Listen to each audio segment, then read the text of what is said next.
Hey guys, super excited for today's episode of the podcast. Dr. Tracy Gapin has become a good friend of mine. He is a recovering urologist. He is the founder of Gapin Institute, a TEDx speaker, a best-selling author. He is the go-to guy for like men's health and men's physique. I'm so excited to go into this interview because his clients are like football players, NFL players, like high-end executives. Like he works with like people that have to be on, have to have their health in check. A crazy story, family man. So like lots to dive into. Very, very relatable at the same time, and building some amazing facilities. So I'm going to dive in with him, have fun, and I'll see you in a sec.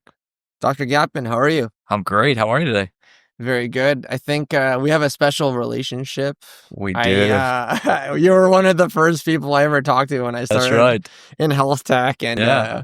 you gave me a little bit of a hard time, but we made it through, and Oh, we man. became friends. So We become friends. That's right. It was a great process. But I tell you what, it was, at the time, I'm trying to integrate tech platforms and connections and all this API stuff. And I knew that if I was going to use a CGM company, they had to some way fit into what I was doing. And you guys were freaking amazing to do what you had to do to connect with the platforms. And now that's obviously helped everybody to make that happen. So yeah, I appreciate that. I'm proud that I was a part of making that happen. Yeah, for sure. I definitely want to dive into. There's lots of areas of expertise that you have. You've been a doctor for a long time. You've become the U.S. Men's health expert. You know, you're on podcasts everywhere now. Your practice is exploding. What decisions did you make to get yourself into this spot, or did you kind of fall into this industry and it happened naturally? Yeah, a lot of work. I spent 25 years in traditional medicine as a urologist, running a very busy practice in Sarasota, Florida, doing a lot of men's health work, robotic surgery, treating prostate cancer, seeing as many as 50 patients a day, get grinding in the hospital every night, taking call, taking out kidney stones, taking out kidneys, and treating bladder cancer. You name it. All the urology bread and butter kind of cases I was doing on a daily basis, and I got to a point where I was making myself sick. And I knew that something had to change for myself, for my family. And so I even considered leaving medicine. Yeah. And doing something entirely different because I was so just frustrated, disillusioned with healthcare. And I went back to school. And I spent years studying epigenetics and peptides and hormones and functional medicine and wearable technology and how do you really put all the pieces together to get healthy myself. And then along the way, how do I help my patients as well? And I found this amazing world of optimization, of longevity medicine, we call it now. And it's transformed my own health. It's transformed my practice and my career and my life as well. And so it was from a lot of blood, sweat, and tears and years spent really redefining what I wanted to do with my life and my career. Man. Yeah. When you felt burnt out and then you went back into coursework, how did you make that call or that connection, right? Because I think maybe people listening will go, if you're burnt out from that field, why would you go back to study more on it? And it seems like the fields you went into were just much different and different ways to service people. Great point. So it was honestly for very selfish reasons at the beginning. This was triggered when I went for my first physical exam ever, and I had a concierge doc in town who I was friends with, and I needed someone to do just a routine exam on me because I knew I wasn't doing well. I was 30 pounds heavier than I am now, and felt like crap, and I knew I just needed to be checked out, and never been to a doctor in my life before other than shoulder surgery. So I went to this concierge doc friend and had an exam, and I was a mess. My numbers were bad, cholesterol was bad, liver numbers were off, creatinine, kidney function was off, 30 pounds overweight, and he suggested I get on a statin for life. And something triggered in me, that's not right. That's not what I need. That's not the answer. Yeah. And he told me, you need to lose weight. Well, grass is green. Yeah. So, okay. Yeah. Let me just make that happen. Yeah. And so it was honestly for selfish reasons where I started studying lifestyle. What should I be eating? How do I get healthy? How do I know what's right for me? And I was I was friends with a doc who was running this epigenetic certification program. And so we had a couple calls, and I learned that through this course, you can learn how your genetics can help you understand what you should be doing from a lifestyle perspective, what you should be eating and not eating, and what supplements do you need, and how do you improve your sleep, and what workout do you respond best to, and all these cool things. And so I went through this training program really more to fix myself, not necessarily thinking I was going to use that as a tipping point for my career. And I very quickly realized that there was a whole other side to medicine, a whole other side to healthcare that because I was in my specialty with blinders on, only able to see urology and prostate cancer and men's health from a very traditional perspective, I couldn't even see other opportunities. And that suddenly opened my eyes, and that got me to learn about functional medicine. Before that, I always thought functional medicine was a joke, a bunch of quacks, they don't know what they're doing, and traditional medicine really laughs at functional medicine as this fake medicine. Yeah. And so I suddenly realized, well, maybe I had it all wrong. Yeah. And so I started going through functional medicine courses, and I went through IFM and Kalish, and I'm like, holy cow, this stuff is fantastic. And then I found the world of peptides. And when I found peptides, that's when everything changed. I'm like, this is awesome. This is what I want to be doing for the rest of my life. And I was able to, with some business coaching, learn how I could take my human experience, my medical background, my newfound knowledge, and put them all together and to really create something different and provide a service to really help the same men I was already working with, but in a very different way, and have a much bigger impact and really a career that I now freaking love. Like, I go to work every day, Boris, and I freaking love what I do. Yeah. And I definitely couldn't say that when I was back in my urology career. And it shows for sure. And I think, just so people know, like, you work with some high profile cases. We won't mention names, but definitely, like, if you guys are listening, NFL players, I see them all the time in the records. Yeah. So I'm like, oh, yeah.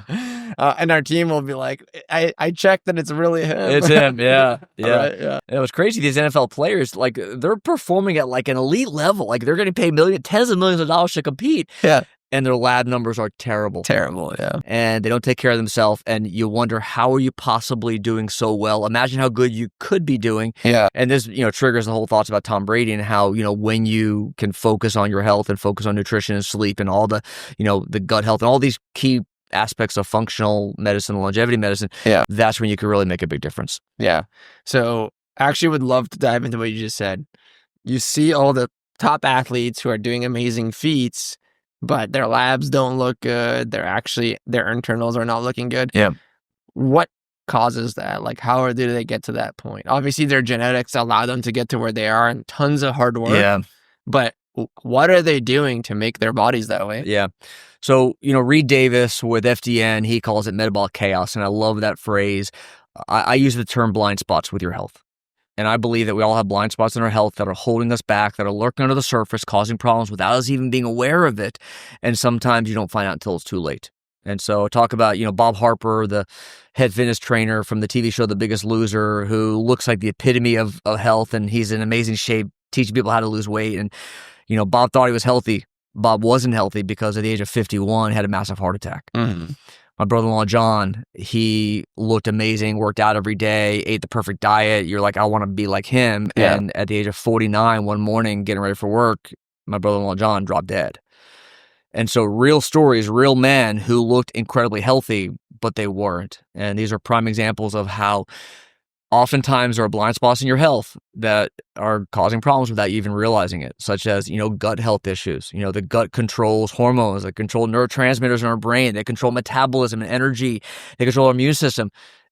And no one ever looks at the gut. Right. Blood sugar management, you talk about blood sugar regulation and tracking. We don't realize how, if your blood sugar is high without even realizing it, you'll never burn fat, you'll never build muscle, you're not going to sleep well, it's going to affect your cognitive function, it affects everything, and you think you're doing fine. Yeah. And, you can look at chronic inflammation and hormone disruption, all these issues that are under the surface that most people don't even realize are major, major blind spots. And when you can correct them, you can help, symptoms, you can help prevent disease, but that's what optimization and longevity is really all about. Yeah. Yeah. No, that's awesome. Going back to their markers are off, I think the best proxy for anybody listening here is bodybuilders. Look, stunning specimen of a species. Everybody, okay, not everybody, but you can admire the dedication and work that goes into that. Probably you'll 100% agree with me here. If you look at their labs, they're the unhealthiest humans, especially when they're competing or in shows, because they're taking diuretics to look even more lean. You know, they're on like 1,000 calories a day so that they can look lean, and like their body is absolutely starving, right? I'm sure that's some of the case with these athletes. And what decisions are they making to get their body in such dysfunction? A lot of it is stuff that you would think is benign. You know, it's not that they're necessarily going out and eating candy or donuts or fried food necessarily, but they may be eating the wrong foods for their body. And you know, let me go through what that might look like. Cortisol is our stress hormone. Whenever we're stressed, cortisol goes up, and you know we need cortisol to live. But if it's too high for too long, if it's imbalanced, it can cause problems. A lot of the high performers I work with, founders, entrepreneurs, executives, athletes, chronically stressed. They don't sleep well. They don't pay attention to work-life balance, and they have stress in their life. What does stress do? It tears down your gut. It tears down the protective layer of your gut called the secretory IgA, the mucosal layer that really protects the lining of your gut. When that gets broken down from stress or alcohol or a poor diet, what happens is you develop intestinal permeability issues where now you're creating food sensitivities. So you could be eating very healthy foods. I have a race car driver client of mine who came to me for some cognitive, like decision making stuff was off when you're going around turns 200 miles an hour. It's kind of important to have your mind working properly. Right. And we found for him he had massive food sensitivities to bananas and coffee. Of all things, bananas and coffee. Those aren't bad foods necessarily. Those aren't bad things to eat necessarily. You could talk about, when you should be eating them or whatever. But for him, he had massive food sensitivities because of that. And that was affecting cognitive function. And so it goes back to, you ask, what were they doing wrong? Not necessarily anything wrong. They just, you need to do the advanced testing, the deep dive, and look at these markers to understand what's working and what's not and what really needs help. Gotcha. Maybe a good proxy here on what you said. This is probably where I feel like people say functional medicine, quackery, all this stuff is when you tell people about tests like this, food sensitivity, allergies, etc. There's definitely a pocket of people that say this is complete nonsense. You're just wasting your money. Don't ever listen to people like that. Where do you think that comes from, and why is it so visceral when it does come? Because you did come from that world. Yeah. So you might have a good perspective here that people don't have. I'll use the term brainwashed, and I don't use that term lightly, but when we go through our medical education, through medical school, we're taught, honestly, diagnosis drug. You find the diagnosis, and back then it was ICD-9, now it's ICD-10 diagnosis code, give it a number to make it real official. Yeah. And then this is typically the drug you would use to treat it. And we were, in essence, trained by Big Pharma. Yeah. We're trained by pharmaceutical companies of how to practice medicine. And we are like rats on a wheel where I would have 6 minutes with each patient in my urology practice. A 10-minute time slot, 2 minutes on either end for admin stuff, charting, nursing stuff. Literally 6 minutes to spend with you. How much time am I going to spend talking about your sleep and your secretory IgA layer of your gut, or the stress, or what foods are you eating? No. It's going to be look at your labs, ask you how you're feeling while I'm trying to chart, while I'm prescribing medications or recommending a surgery. There's no time to talk about that stuff that really matters. And so we're just taught that that's what medicine is all about. And I thought functional medicine was a bunch of bullshit for a long time. Now what I see is one transformation after another. And it's all about outcomes. It's about results. And I know that, when I work with high-performing entrepreneurs and founders and athletes who are struggling with these issues, with poor recovery, with I can't sleep, I'm waking up several times at night, I can't burn that belly fat, I have, chronic aches and pains, my cognitive function is not like it used to be, my energy stinks, I can't make it through the day, I have no drive, my wife is chasing me instead of me chasing her, something's wrong. Like all these different things I hear men talk about. Traditional medicine doesn't help you with any of that stuff. And that's really, for me, has been a very eye-opening experience to see how I'm able to really transform lives without using pharmaceuticals. Yeah, makes sense. Yeah.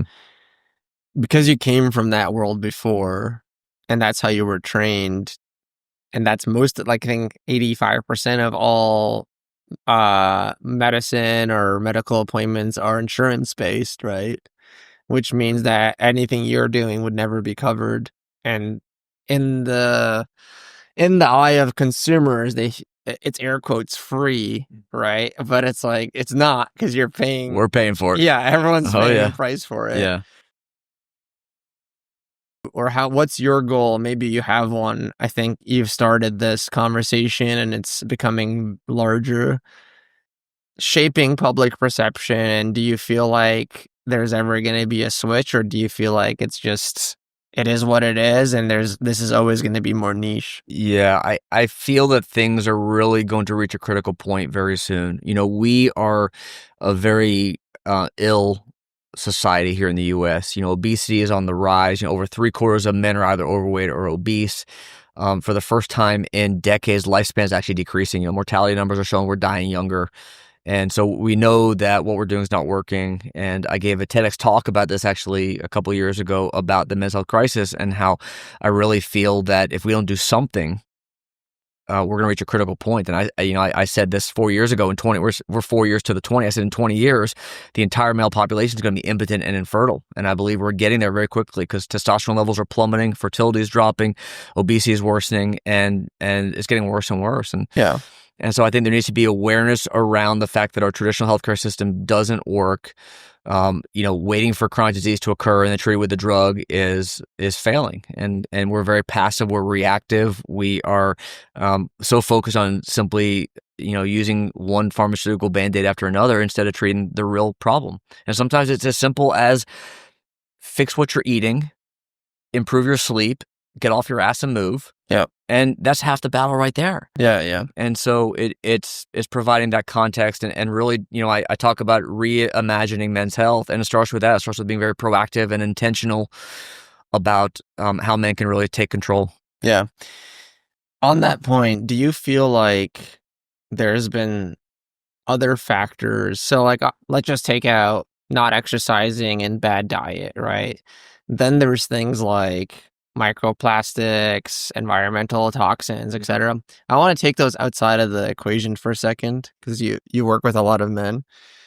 There was some stat, and I gotta verify this, but I think it was like in the last year, men under 30, I think it was like 30% of them hadn't had sexual intercourse or something like that. And it was a shocking number comparative. Like, those are like prime years for men to be active in that area, right? And it's not a taboo topic. It's just everybody does it, and it's natural.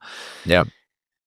Do you feel like, or are you seeing reasons that they're like holding back and not out there? Are they less motivated? Does this have to do with testosterone? Like, do you have any pulse on that, or even a thought? A big part of it is testosterone for sure. Yeah. And we could look at 3 massive longitudinal studies. There was one here in the US, there was one in Sweden, and one in Finland, and they all looked at 20 to 30 years. They followed lab numbers in men and women, a lot of different lab markers. But for this study, testosterone level, specifically free testosterone, which is the number we care about, is the bioavailable active form of testosterone, was down around 45% over 20 years. Yeah. So what that means, like to bring that point home, free testosterone levels are about half what they were 20 years ago, and they continue to decline by about 1% every year. That's crazy. Yeah. We know that toxins in our environment, we know that, atrazine is being spread in our crops. We know that BPA and phthalates are used for plastic water bottles and K-cups, plastic food containers, reusable, to-go containers when you go home from a restaurant. Our personal care products, we know that the phthalates in our deodorant, our sunscreen, our shampoo, our laundry detergent, all of these chemicals we know are crushing testosterone, as well as a lot of other problems as well. Yeah. And then the microplastics that, there was a study earlier this year that showed that there's microplastics in our testicles, in our sperm. Right. It's crazy. That went viral everywhere. Yeah. On Twitter. Yeah. And so we're at a real precipice here where things have gotten bad for years. It's about to get a whole lot worse because it's starting to compound what's even scarier is I've seen studies that talk about the transgenerational effect here. What that means is through marks on our DNA, marks on the DNA of our sperm, we're passing this down to the next generation. Yeah, crazy. So they're finding that the epigenetic, meaning the lifestyle factors that our grandparents were exposed to, affected their fertility. Their sperm got passed down to their male offspring. They're getting passed down to the men of our generation, and it's continuing as well. And so I'm seeing men in their 30s, upper 20s with low testosterone, like dramatically diminished testosterone levels, suffering with some of the symptoms you're talking about. You know? Yeah, which is, I think losing 1% a year, and in context, like people don't understand that's compounded. That's right. Which means like in 20 years, basically everyone's infertile, like you said. That's right. Right. That's the number that I'm tracking what you were saying. Can we unpack, obviously you're working with clients personally, but it's like you can't work personally with 1 billion people. What are some of the ways that we can tackle these problems? Or maybe a better question is, out of all the things that you listed, where would you start? So when it comes to, reversing this testosterone epidemic that we're talking about, it starts with awareness. It starts with, living with intention. It starts with making the decision that we're going to change the way we are. Yeah. We have to decide that we're going to, as each individual, as well as a society, going to change the way things are. And so that means being aware of what we're eating, being aware of the ingredients of the food we're eating, being aware of the quality of our food, the quality of our drinking water, being aware of the ingredients and the products that we're putting on our body, that we're absorbing through our skin, our laundry detergent, shampoo, soaps, etc. Once we start to be aware of that, we can at least stop the damage from occurring. Right. And then we know that, everything is connected. We know that for our immune system to work, to clear toxins, for example, we need to be sleeping well.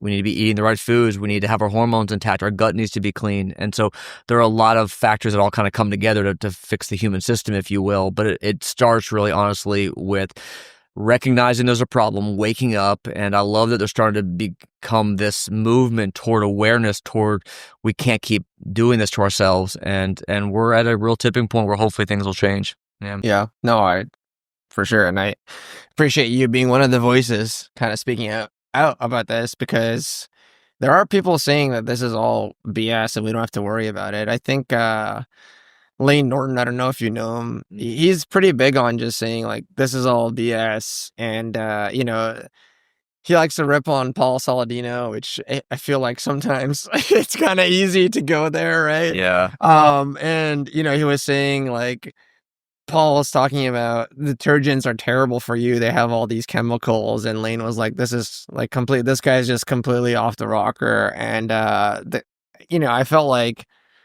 this is what confuses people like nothing else, right? Because they're like, you're both making logical points, or at least that's what it feels like. You're both some authority figures. What have been some of the tools you have used to get to people to understand that this is actually a problem? It's not made up, and it's not good. Yeah, when it comes to endocrine disruptors, toxins in our environment that are crushing testosterone, I look at the studies. I look at one study after another that shows the harmful effects of atrazine. We're talking like published literature that shows the harmful effect of these chemicals. And so it's not a matter of trying to make a buck off of that. It's not a matter of trying to be controversial or to, go viral with it. It's a matter of the literature shows what it shows. And so you can't argue with that. You can't argue with the fact that you can expose testicular tissue to BPA and see a dramatic decrease in testosterone production as little as 1 hour. Like it's real. There were studies that looked at boys. They were teenage boys, and they had them drink milk off the shelf at a grocery store. 1 hour later, their testosterone was almost 50% lower after just 1 hour. So that's crazy. Like these are just published studies. So what I do is I just look at the literature and I show study after study after study, and you make your decision what you want to do with it. But there's no ulterior motive behind us other than wanting to get men healthy, and I want to, my why is my family, my kids, and I have an amazing 11-year-old. Almost 11-year-old little buddy, my little golf prodigy buddy, and then my 9-year-old little princess slay queen, and it's all about how can I set them up to be healthy in the long run as well. And so that's my real motive. I think that one thing that gets lost, I'm sure you'll agree, and maybe not so much with your clients because they have those North Star goals. Like professional athletes or they're big time executives. So they have large visions and they're looking to live towards those. Right. But a lot of people don't have a reason. You know, they're like, life's kind of okay, so I don't really care. It's like not painful enough, but they are not motivated enough to get there. Yep. You've seen a lot of clients in your day. Yeah. Has there been ways that you've been able to get to people that get them past that hump and stay on? Yeah, you have to make it easy button. And one of the things I found with guys I work with is, they say the same thing every time. Just tell me what to do. Just tell me what to do. Keep it simple. I'll do it as long as it's simple, easy, fast, efficient. I'm not going to mess around. You know what I'm saying? Yeah. And so what we will do, and I have an amazing team around me. I have coaches, I have medical practitioners, I have pharmacy team, I have nurses and concierge. And we do what it takes to make it easy for them. And so, when it comes to, blood sugar tracking, for example, is we make it super easy. The process of how do I put on, how do I read the data? How do I know what the hell to eat and not eat? Right. We make it super easy for them, knowing that that's really the biggest hurdle. And a lot of guys want to make change. They want to be healthy. They want a better energy and have better sex with their wife. And they want to lose that belly fat. And they want all these things. Yeah. And they're willing to do some work, but I think honestly the biggest barrier is what the hell do I do? Yeah. And you hear, just like you said, you go on Twitter and you hear completely different voices and you don't know who to believe. There's so much noise out there and confusion. Yeah. And so I think a lot of it is if you make it easy, if you make it straightforward and just tell me what to do, I'll do it. And so that's how, I think of myself as my target audience of what I want as well. Yeah. I think it's a great bridge or a metaphor of why fast food has taken off so much. What do humans want? Guys probably more than women, right? Fast, easy, cheap. I don't have to think about it. Like it's human nature to not want to struggle. And then if it's tastes amazing and it's addictive, like I don't care, right? But then that's a negative loop that you can easily get into, right? And so when you're trying to get somebody out of that, I think notoriously there's going to be some friction there because you're trying to get them away from something that was addictive, fast, cheap, easy. Right. And I like that philosophy of, okay, we have to have an alternative that's as good as that or as fast as that, right? To get there. Yeah. People who struggle with that, do you have maybe some strategies or tactics that have been useful? Yeah. So let's look at nutrition, for example. Great, I think, way to drive this point home. It's all about making it easy. And so that starts with, do you have the foods at home you need to be able to prepare for the day? So for example, I wake up at 6, a lot of times I'll be out the door by 7 if I'm not working in my home studio. So I'll be out the door by 7 and it needs to be fast, quick, easy, ready to go. Otherwise you're going to be tempted at lunchtime to go eat the wrong kind of foods, right? Yeah, for sure. And so it's all about having those foods ready, handy, ready to go. And so for example, I have whey protein. I have berries. I have coconut water.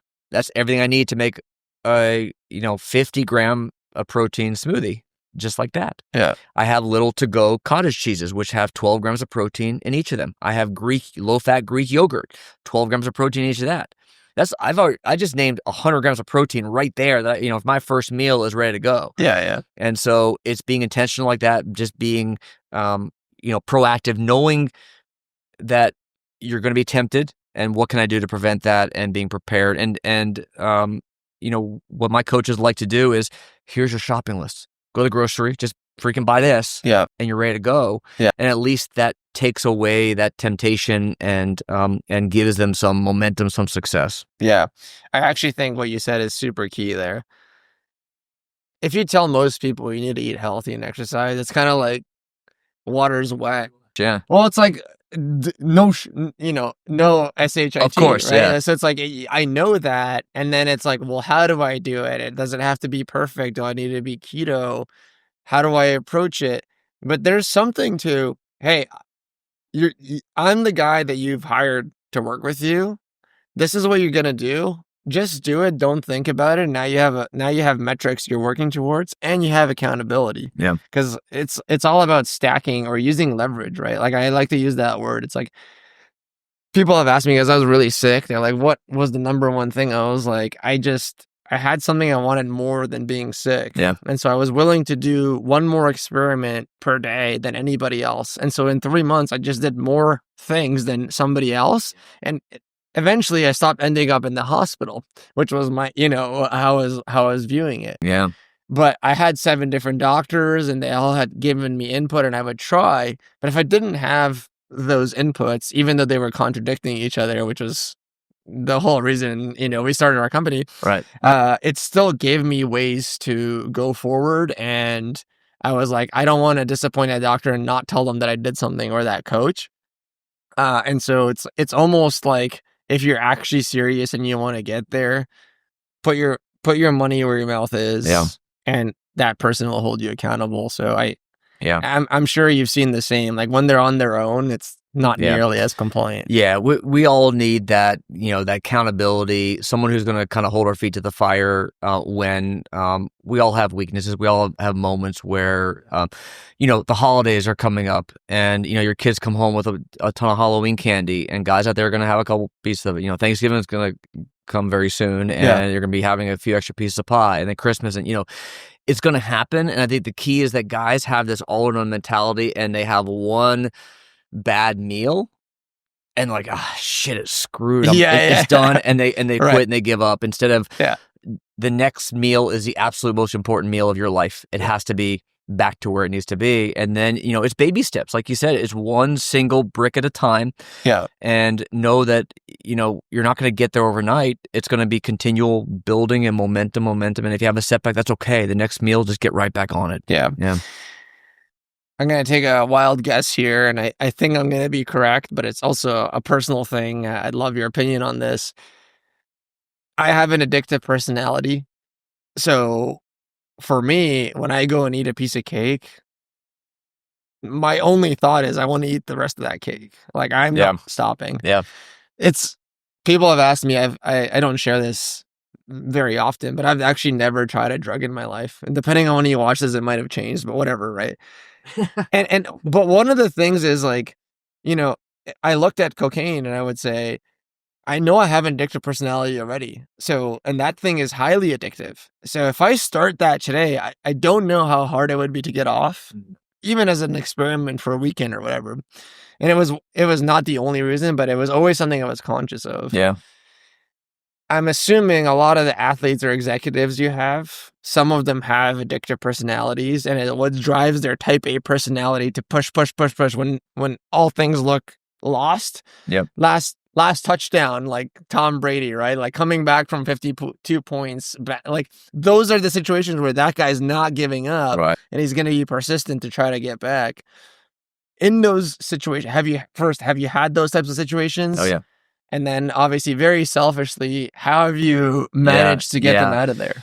So this comes up a lot when we're looking at weight loss, and a lot of different strategies, a lot of different approaches. And the key is you have to look at the individual, because you just described the perfect example of a situation where a guy's problem is that they can't just eat one.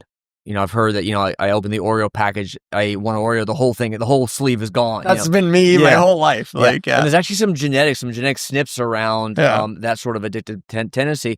And so for guys like you, the key is accessibility. Yeah. And so you have to specifically not have it available. Yeah. Like for us in our house, we now know if there's any of that, bad, candy and cookies, etc. Yeah. I know that my son's going to eat it. He's like, if it's there, I'm going to eat it. And so it's all about limiting that accessibility. And so, what you do is you buy very small if you're going to get, Oreo, for example, or get a very small package. Yeah. And you're literally going to have to throw the rest away other than the 2 that you want, and make it so that it's just not accessible. Yeah. Because you can't rely on willpower. Some people, you can't rely on willpower. Other people, it's different reasons why they may not be able to lose weight. For example, maybe gut issues, sleep, stress, whatever, hormones. But if it's that sort of situation where you have a very addictive personality and you don't know how to stop, you're going to have one scoop of ice cream and the whole thing is gone. Totally. Then it's a matter of simply limiting accessibility. Yeah. Yeah. It's funny you say that, because I've tried that before too, where I would eat like an Oreo. Let's even use Oreos, because I've definitely crushed the whole pack before. Yeah. Luckily not anytime recently. I would eat a few, and then I'd be like, all right, I need to make a decision to get rid of it. So I'd throw it in the trash. But then half an hour later, my brain would be like, well, you could eat the ones on the top, right? And then I'd be like, okay, go pour detergent on it. Yeah. And then my brain's like, well, you can just drive to the store. It's only 10 minutes. And it's so crazy because I don't eat that stuff often. Maybe it's less and less over the years. Yeah. But I remember a couple of friends were over and they had those like sour grapes. I don't know if you ever had those. I haven't had those since probably being a teenager. Yeah. So I had like 2 or 3 or 4. And I swear to you, man, for 2 days, my brain kept telling me to go to the store and buy more candy. And I was like, I haven't had candy in months, and I had it once, and it was like night. I had to like fight myself, right? Mhm. And I think most people don't understand that that's how powerful these triggers can It's be, real. right? Yeah. Yeah. And it's if you don't have somebody like you in my corner, like if I can call Dr. Gapin and be like, hey, look, man, this is going on, I think we could cut off those feelings and just be like, look, man, let's get you back on. Yeah. But do you see that often with See that a addictive lot, food? yeah. And you always want to start with lifestyle strategies and talk about things like accessibility and things about choosing the right foods. And a lot of times if you overwhelm your body with all the healthy foods, they talk about then there's no spit, you're full, and that you're no longer hungry for the crappy foods. Those a lot of different strategies, the coaching strategies that you can employ. Sometimes we just add peptides to the mix as well. And this is where I love to, layer different approaches in. So there are a lot of peptides that can affect appetite or make it so that you don't necessarily, want to keep eating, so that, you're kind of getting a little bit of a boost or a little bit of a cheat code, if you will, when it comes to that kind of stuff. Sure. But that's where a lot of people go on Twitter and Reddit, and they read how to solve that kind of problem. But it's an individualized, personalized sort of thing that you have to look at how do we fix it for you, and it's trial and error, and that's where you need the one-on-one, and you're not going to find the answer on Claude AI, for example. Yeah. Couple more things, Yeah. and we'll wrap up. You did mention peptides. Is that a big part of your practice now? And I'm kind of laying you up here because I know. But, Yeah, of course. Yeah, and then how do you approach them? And Yeah. where do you see their future? Because there's been a ban on them, and then looks like there was depending on when you're watching this, a little bit of a lift. I don't know if it gets banned again. Yeah. So peptides are incredible, and they are able to help us augment and boost everything else we're trying to accomplish. And what's beautiful about peptides is they're signaling molecules that come from our own bodies, like from the thymus gland, from the stomach, from other parts of our body that we're making these peptides, these enzymes, they're simply short proteins. Yeah. To achieve very specific purposes, like reducing inflammation or improve healing, musculoskeletal repair, improve sleep, anxiety, stress. You name it. They're amazing peptides, and I think that there's a place for them. Will they replace eating good quality foods? No. Will they replace getting good quality sleep? No. But they're a nice way to augment that. The analogy I like to use is I like to think of peptides as that can of frosting. You're baking a cake, and when you bake a cake, that frosting makes that cake so much better, doesn't it? Yeah, totally. You can't really, or some people do, but you can't really eat that can of frosting by itself. You can't. Yeah. It's kind of weird. It's super sweet. It almost doesn't even taste good. It needs to be on the cake for it to be right. And so that's kind of how I like to make the metaphor there, that when you bake your foundation of everything else, peptides are a great way to augment that. Okay, perfect. In terms of FDA, there's a lot of nuance around that, and there's a lot of financial reasons why pharmaceuticals would not want peptides to be around. Obviously, I just don't see them going anywhere. I think that there is amazing benefit. There's always going to be value in peptides, and I think there's going to be more and more peptides coming out. And so, is it going to be a battle? Yes, but I think in the end, I just don't think that we're going to lose access to peptides. Makes sense. Yeah. Maybe a good final point on peptides is, where are most of them coming from? Like, is it labs making them? Is it like doctors? Like, how are they? Point. Because like we've talked about this in other episodes too. They're all natural because it's something you're sure they're made somewhere else, but the definition is because your body produces it, you're not giving it something that it's never seen before to alter physiology. So now that we have the definition out of space, where are you sourcing? Where are they made? How's quality control going? So we only prescribe peptides through reputable compounding pharmacies that are registered. They have quality assurance, and they have very, very tight controls on quality and purity. And those are the only places that I would inject peptides from in my own body, as well as prescribed for my patients. There's a lot of companies out there that will say, here's your certificate of authenticity. Yeah. I will ask, how do I know that certificate goes to that bottle? Yes. And how do I know what I'm injecting? And how do I know that it's real? There was a study that came out a couple of years ago. They looked at some injectable peptides purchased over the counter, and there was nothing in them. And so whether there's nothing in them, whether there's harmful chemicals, whether ingredients you just don't know. It's like, which one's worse, right? Yeah, right, yeah. So I think that from my perspective, if you're going to take a peptide, get it from a reputable compounding pharmacy. So we only prescribe them. I think that the best way to tell if it's a good quality one is if the only requirement is a credit card, then that's probably not the kind of company you want to be using. No, it's a great point. You'll love this story. I lived in Mexico for a while and met a guy there. He was a day trader, so he was already kind of twitchy. And one day he was especially twitchy and had no attention span, was sweating, and like we were in an AC co-working spot. And then we found out that he went and he got, testosterone replacement therapy. But at that clinic, they couldn't get to his veins, so they're like, we can't test how high your testosterone is, so we're not going to administer any. He's like, I'll write a waiver right now. I'm over 40. I probably need it. I don't care what my levels are. Just give it to me. So it was like over 5,000 when they checked. So they were then giving him estrogen pills to like lower it. And then they're like, we don't understand. We didn't give him a high dose. It turns out this guy was ordering human growth hormone, and he had lived in San Francisco and it was local. And then he found a supplier in China that was cheaper. And then they're like, what we think happened was they laced that HGH with testosterone to get even better results. Oh my God. So he was already on a high dose. So when we gave him extra, like his body went out of sync. So to Dr. Gapin's point, I would 100% never ingest needles or otherwise from unreputable sources. Yeah, you got to know what the hell you're getting. Yeah. So I was just like, and he wasn't like a dumb individual, but I was like, why would you do that? Anyway, yeah. Last thing. When people work with you, how do you approach protocols? Is there a length of time that makes the most sense? I know it's individualized, but just so people can get a grasp of what a good doctor or a good clinic would do for them. So when we look at protocols, I like to think of it as this complex human operating system with a lot of moving parts, right? And you can't just do one thing. It's never just about testosterone. Never just take this peptide or never just eat this diet or, it's putting it all together. And so when I think of a protocol, we have complex protocols that we integrate all those facets together. Yeah. And we go in 90-day sprints. And we create core issues. Yeah. So every client has 3 core health issues, and those may be, hormones, blood sugar regulation, and gut. Yeah. Or it may be, toxins and stress and hormones. And based on what those 3 core issues are, that's what our 90-day sprint's going to be. And we're going to do as much as we can in those 90 days to, correct that issue and get that client back to where they need to be. And then we're going to reevaluate.